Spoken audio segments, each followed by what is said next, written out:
दोस्तों वैसे तो मोरपंख सभी देवी देवताओं नौ ग्रहों को बहुत ही प्रिय हैं। भगवान श्री कृष्ण, माँ सरस्वती, माँ लक्ष्मी, इंद्रदेव, शिवपुत्र कार्तिकेय, भगवान श्री गणेश जी को किसी न किसी रूप में सभी देवी देवताओं को बहुत ही प्रिय हैं। पुराने जमाने में ऋषि मुनि भी इसी मोरपंख से साहित्य लिखा करते थे और वास्तुशास्त्र के अनुसार अगर घर के अंदर मोरपंख रखते हैं तो धन धान्य की वृद्धि होती है, सकारात्मक शक्तियों का प्रवेश होता है। आज इस वीडियो के अंत में मैं आपको मोरपंख के संबंधित कुछ टोटके भी बताऊंगा। मोरपंख इसलिए पवित्र हैं कि वो भगवान श्री कृष्ण के ताज पर विराजमान है। भगवान श्री कृष्ण इस सृष्टि के रचयिता है और उनके ताज पर मोरपंख विराजमान है। कहा जाता है कि मोर कभी भी संभोग नहीं करता है। अब सवाल उठता है, जब मोर संभोग ही नहीं करता तो उनके बच्चे कैसे होते हैं? मोर जब नृत्य करता है, नृत्य करते करते वो मोरनी को आकर्षित करता है और मोरनी उसके पास आती है और उस समय मोर के आंखों में से आंसू टपकते हैं। मोर के आंखों में से आंसू जब टपकते हैं और मोरनी उन आंसू को पीती है और उन आंसू को पीने से मोरनी का गर्भ धारण हो जाता है। इसलिए मोर बहुत ही पवित्र माना जाता है। इसके पीछे एक दंत कथा भी है। कहा जाता है कि कई साल पहले की बात है, एक लड़की माताजी के मंदिर में जाया करती थी। तो वहाँ पर एक लड़का भी आता था और उस लड़के ने मन के अंदर भाव प्रकट किए कि इस लड़की से अगर मेरा विवाह हो जाता है, वो अपने माताजी को कहता है कि इस लड़की से मेरा विवाह हो जाता है तो मैं अपना शीश दान कर दूंगा आपको, यानी मैं सर कटवा दूंगा। और संजोग से कुछ समय बाद उस लड़की से उसका विवाह हो जाता है।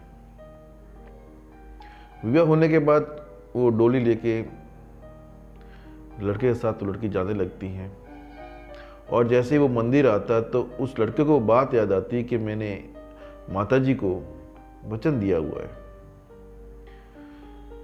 फिर वो लड़का माताजी के मंदिर में जाता है और माताजी की तलवार से वो अपना सर काट देता है।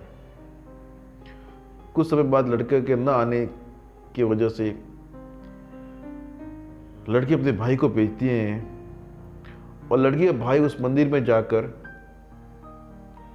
देखता है कि उसके जीजा का सर कटा हुआ है और वो उस समय लड़का डर जाता है कि मैं अगर वापस अपनी बहन को जाके बोलूँगा कि उसका सर कटा हुआ है तो कहीं न कहीं एंगल से मेरे पे दोस्त न आ जाए कि तूने ही मेरे हस्बैंड का, मेरे पति का सर काटा है। उस डर के कारण उसका भाई वो भी तलवार से अपना सर काट देता है। कुछ समय के बाद दोनों के न आने के कारण वो लड़की खुद मंदिर में आके देखती हैं कि दोनों के सर कटे हुए, दोनों की मौत हो चुकी है और वो माताजी के सामने बहुत रोती है, गिड़गिड़ाती है और माँ को प्रसन्न करती है। और वो खुद भी अपना सर काटने वाली होती है, तभी माँ प्रकट होके बोलती है कि बेटा मैं इन दोनों की भक्ति से प्रसन्न हूँ, वर मांग, क्या मांगना चाहती है? तो वो कहती है कि माँ इन दोनों को आप जिंदा कर लो। माँ कहती है ठीक है, इन दोनों के सर इन दोनों के धड़ से मिला दो। वो लड़की फटाफट धड़ पे सर रख के मिला देती है और दोनों जिंदा हो जाते हैं। लेकिन वहाँ पर उस लड़की से एक गलती हो जाती है। जल्दबाजी के अंदर भाई का सर उस पति के धड़ से मिला देती है और पति का सर उसके भाई के धड़ से मिला देती है। फिर वो माता जी को बोलती कि माता जी मैंने बहुत बड़ी गलती कर ली है और अब मुझे रहना किसके साथ है, धड़ के साथ रहूं या सर के साथ। तो माँ बोलती है कि तू सर के साथ रहे। और उसका दूसरा प्रश्न होता है कि अगर मैं सर के साथ रहूंगी तो मेरे वंश कैसे आगे बढ़ेगा, बच्चे कैसे होंगे। तो फिर माँ उसको वरदान देती है कि मैं तुम दोनों को एक नई योनि दे देती हूं जिससे तुम वंश भी चला सकते हो। तो लड़के को तो मोर बना देती है और लड़की को मोरनी बना देती है। इसी कारण आज भी ये पड़ता है कि मोर के आंसुओं से ही मोरनी गर्भ धारण करती हैं। जब मोर नाचता है तो उनके आंसू गिरते हैं और वो आंसू को पीती है और उसे मोरनी का गर्भ धारण हो जाता है। इसी कारण मोर बहुत ही पवित्र पक्षी माना जाता है और मोर पंख भगवान श्री कृष्ण अपने ताज पे रखते हैं। अब एक छोटा सा टोटका मैं बताता हूँ आपको। एक आप ऐसा एक मोर पंख ले लीजिए, छोटा सा, और मोर पंख खंडित नहीं होना चाहिए, कहीं से छोटा ले लिया आपने, और यहाँ से आप इतना करके यहाँ लाल धागा बांध लीजिए। लाल धागा बांधने के बाद किसी छोटे से कांच के गिलास के अंदर थोड़ा सा पानी भर के उस गिलास के अंदर मोर पंख को रख दीजिए। आप रखने के बाद जहाँ आपके बच्चे पढ़ रहे हैं, जहाँ ज़्यादा आपके उठक बैठक हो, जहाँ तर्क वितर्क ज़्यादा होते हो, या पति पत्नी ज़्यादा, उन दोनों के बीच में झगड़े ज़्यादा हो रहे हैं, तो उनके बेडरूम के अंदर इस स्थिति के अंदर आप इस मोर पंख को रख दीजिए।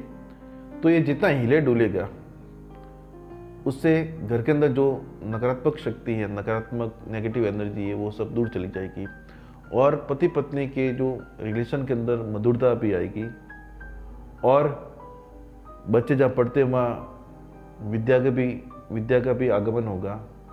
आपके घर के अंदर धन धान्य रहेगा और घर के अंदर जब प्रवेश होते हैं उसके मुख्य द्वार पर भी एक पंख लगा दो आप, तो उस घर के द्वार के अंदर होकर कोई नकारात्मक शक्ति अंदर नहीं आ पाएगी। तो दोस्तों अब इजाजत दीजिए, नमस्कार।